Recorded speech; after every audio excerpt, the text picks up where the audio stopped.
Saudara-saudara, saya sampaikan bahwa kami bergerak karena kami tidak ingin ada ideologi selain Pancasila. Kami sangat tidak menerima adanya intoleransi di negara ini. Kami juga tidak akan menerima apapun, bentuk apapun selain Pancasila. Jadi kami jelas-jelas akan berjuang mati-matian mempertahankan ideologi bangsa kita yang sudah dibangun oleh para pahlawan awal dan pendiri bangsa kita ini. Apalagi ada penghinaan penistaan yang dilakukan oleh Habib Rizik terhadap deklarator bangsa kita. Itu sangat jelas sekali. Maka kita akan siap berhadapan dengan siapapun yang anti Pancasila, yang anti intoleransi. Kita akan siap berhadapan.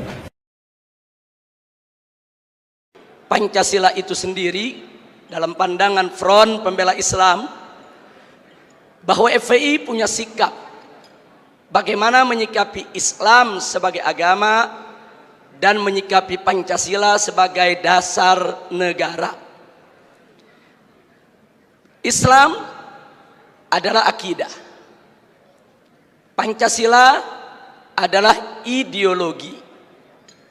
Akidah datang dari sumber ilahi, tidak bisa ditawar dan sudah merupakan harga mati keyakinan. Sedangkan ideologi adalah sumber insani, datang dari ide-ide manusia. Nah, yang jadi persoalan di sini ingin saya garis bawahi bahwa Islam sebagai akidah menolak semua ideologi yang bertentangan dengan ajaran Islam. Semua ideologi yang bertentangan dengan ajaran Islam. Nah, tinggal sekarang pertanyaannya, apakah Pancasila bertentangan dengan ajaran Islam? Andai kata Pancasila bertentangan dengan ajaran Islam, wajib kami sebagai umat Islam untuk menolaknya. Tapi manakala Pancasila itu tidak bertentangan dengan ajaran Islam, tidak ada alasan bagi kami sebagai warga negara Republik Indonesia untuk menolaknya.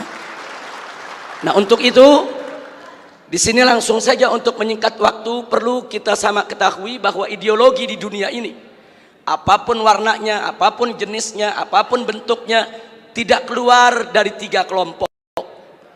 Ideologi yang pertama adalah ideologi yang mengakui Tuhan yang Maha Esa itu ada dan berkuasa mengatur urusan dunia dan akhirat. Sedangkan yang kedua adalah ideologi yang mengakui Tuhan yang Maha Esa itu ada, tapi dia Tuhan yang Maha Esa itu untuk mengatur dunia. Bagi yang bersangkutan, Tuhan yang Maha Esa itu hanya untuk mengatur urusan akhirat saja, sedangkan dunia biar manusia yang mengaturnya. Sedangkan yang ketiga adalah ideologi yang tidak mengakui adanya Tuhan yang Maha Esa, apalagi mengakui kekuasaannya di dunia dan akhirat. Nah, tinggal pertanyaannya, Pancasila masuk kelompok ideologi yang mana?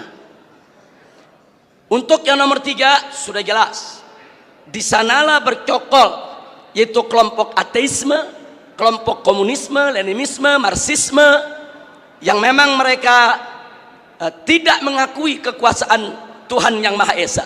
Sedangkan kelompok yang kedua ini terkenal sekali, ini merupakan kelompok-kelompok sekuler sejati yang tidak ingin sama sekali menjadikan agama yaitu sebagai dasar pijakan di dalam mengambil kebijakan-kebijakan negara. Sedangkan yang nomor 1 ini bukan hanya sekedar mengakui Tuhan yang Maha Esa itu ada, bahwa Tuhan yang Maha Esa itu kuasa mengatur urusan dunia akhirat, sehingga segala kebijakan negara tidak boleh bertentangan dengan aturan-aturan yang datang dari Tuhan yang Maha Esa. Dan alhamdulillah, kalau kita memperhatikan pembukaan Undang-Undang Dasar 1945, di sana ditegaskan dengan tanpa keraguan. Begitu juga ditegaskan kembali dalam batang tubuh Undang-Undang Dasar 1945 pasal 29 ayat 1, bahwa negara Republik Indonesia berdasarkan ketuhanan yang Maha Esa. Dan pada pasal 29 ayat 2 ada jaminan dari negara bahwa tiap warga negara bebas untuk melaksanakan dengan keyakinan asing Dengan demikian, bahwa sesuai dengan pembukaan Undang-Undang Dasar 1945 dan batang tubuhnya, bahwa Pancasila menganut ideologi yang pertama sehingga tidak bertentangan dengan Islam, bahkan harus diasuh dalam rawatan Islam. Jadi maksud saya diasuh dalam rawatan Islam, umat Islam sebagai mayoritas penduduk Republik Indonesia harus ikut secara proaktif, ikut serta di dalam menjaga Pancasila, merawat Pancasila, memelihara Pancasila. Jangan sampai Pancasila ditafsirkan dengan aneka ragam penafsiran yang diselewengkan. Nah, mudah-mudahan umat Islam seluruh Indonesia bisa memahami ini dan bisa ikut serta dilibatkan untuk menjaga daripada peninggalan para founding father selaku pendiri alamin. Nah baik, dari sinilah ingin saya katakan, saya tidak sepakat, sekali lagi terlebih dahulu saya sampaikan, saya tidak sepakat kalau ada yang mengatakan Pancasila itu pilar negara. Karena dalam Undang-Undang Dasar kita, Pancasila itu adalah dasar negara. Andai kata, andai kata ada kelompok-kelompok yang tetap ngotot, ini bukan sembarangan pihak. Karena kemarin yang mengkampanyekan 4 pilar negara itu DPR MPR, nah, ke seluruh Indonesia. Nah karena itu saya katakan, andai kata pun 4 pilar negara itu sebagaimana yang mereka sampaikan, yaitu Pancasila, kemudian juga ada Undang-Undang Dasar 1945, Bhinneka Tunggal Ika dan NKRI, seluruhnya tetap harus berdiri atas dasar ketuhanan yang Maha Esa. Sehingga saya berani mengatakan dalam forum ini, Indonesia adalah negara berdasarkan ketuhanan yang Maha Esa. Artinya bagi kami umat Islam, Indonesia adalah negara tauhid, bukan negara ateisme. Nah, ini sengaja saya ingin tekankan di sini. Walaupun tadi katakanlah Pancasila, UUD 45, Bhinneka Tunggal Ika, NKRI, mereka ingin jadikan sebagai pilar. Tapi jangan lupa bahwa sila pertama daripada Pancasila, yaitu ketuhanan yang Maha Esa, itu merupakan sumber daripada sila-sila yang lainnya. Sila kedua, kemanusiaan yang adil dan beradab, itu semua bersumber daripada ajaran Tuhan yang Maha Esa. Sila ketiga, persatuan Indonesia, itu juga bersumber daripada ajaran Tuhan yang Maha Esa. Nah kemudian sila keempat, kerakyatan dipimpin oleh hikmat kebijaksanaan dalam permusyawaratan perwakilan, itu pun juga bersumber dari ajaran Tuhan yang Maha Esa tentang musyawarah untuk mencapai seluruh rakyat Indonesia, itu juga bersumber daripada ajaran Tuhan yang Maha Esa. Jadi dasar utama Republik ini adalah ketuhanan yang Maha Esa, dan ketuhanan yang Maha Esa bukan pilar negeri tapi merupakan dasar negara. Mudah-mudahan Allah memberkahi kita semua.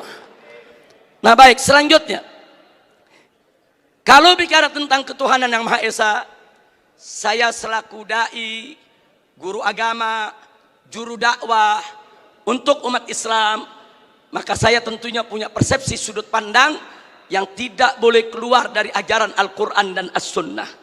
Karena itu bicara tentang ketuhanan yang Maha Esa, maka segala bentuk perbuatan dan semua jenis pemahaman yang bertentangan dengan nilai-nilai luhur ketuhanan yang Maha Esa tidak boleh ada di seluruh wilayah negara kesatuan Republik Indonesia.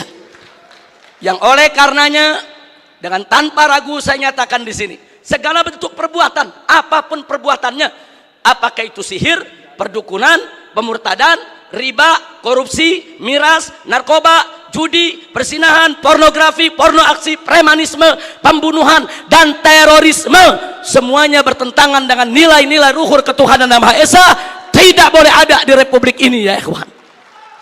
Karena itu kami dari FPI selalu melakukan penentangan dan perlawanan secara konstitusional terhadap segala produk perundang-undangan yang melegalkan minuman keras, melegalkan prostitusi, melegalkan perjudian, melegalkan segala kemunkaran, karena semua itu bertentangan dengan nilai-nilai luhur ketuhanan yang Maha Esa.